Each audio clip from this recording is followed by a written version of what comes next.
సురక్షితమైన స్థిరమైన రాబడిని కోరుకునే పెట్టుబడిదారులకు పోస్టాఫీస్ పబ్లిక్ ప్రావిడెంట్ ఫండ్ పథకం ఒక అద్భుతమైన ఎంపికగా నిలుస్తోంది. ఈ పథకానికి కేంద్రం హామీ ఉండడం వలన ఇది అత్యంత సురక్షితమైనది మాత్రమే కాకుండా అరుదైన ట్రిపుల్ ట్యాక్స్ బెనిఫిట్ ను కూడా అందిస్తోంది. 40 లక్షలు ఎలా? మీరు నెలకు 12,500 రూపాయల చొప్పున పెట్టుబడి పెడితే 15 ఏళ్లలో మొత్తం పెట్టుబడి సుమారు 22.5 లక్షల రూపాయలవుతుంది. మీరు 18 లక్షల రూపాయలకు పైగా వడ్డీని పొందుతారు. 15 సంవత్సరాల తర్వాత మీరు సుమారు 40.68 లక్షల రూపాయలను అందుకుంటారు.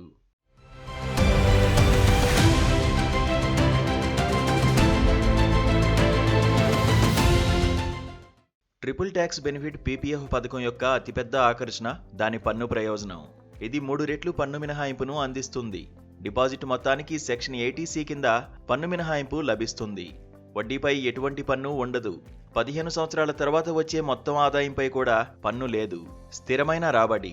ఈ పథకానికి భారత ప్రభుత్వం మద్దతిస్తోంది. కాబట్టి పెట్టుబడిదారులు తమ డబ్బును కోల్పోతారనే భయం ఉండదు. స్టాక్ మార్కెట్ వంటి రిస్క్తో కూడిన వాటితో పోలిస్తే రిస్క్ లేకుండా స్థిరమైన నమ్మదగిన రాబడిని కోరుకునే వారికి ఇది సరైన మార్గం.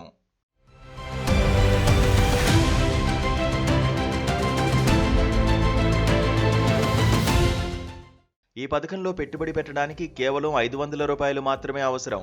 కాబట్టి తక్కువ ఆదాయం ఉన్నవారు కూడా సులభంగా పొదుపు చేయవచ్చు. ఈ పథకం 15 సంవత్సరాల కాలానికి అందుబాటులో ఉంటుంది.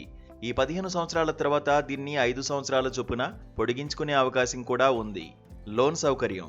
దీర్ఘకాలిక పెట్టుబడి అయినప్పటికీ అత్యవసర పరిస్థితులను దృష్టిలో ఉంచుకుని పీపీఎఫ్ కొన్ని సౌకర్యాలను కల్పిస్తోంది. పెట్టుబడిదారులు తమ పీపీఎఫ్ ఖాతా నిధులపై లోన్స్ కూడా తీసుకోవచ్చు.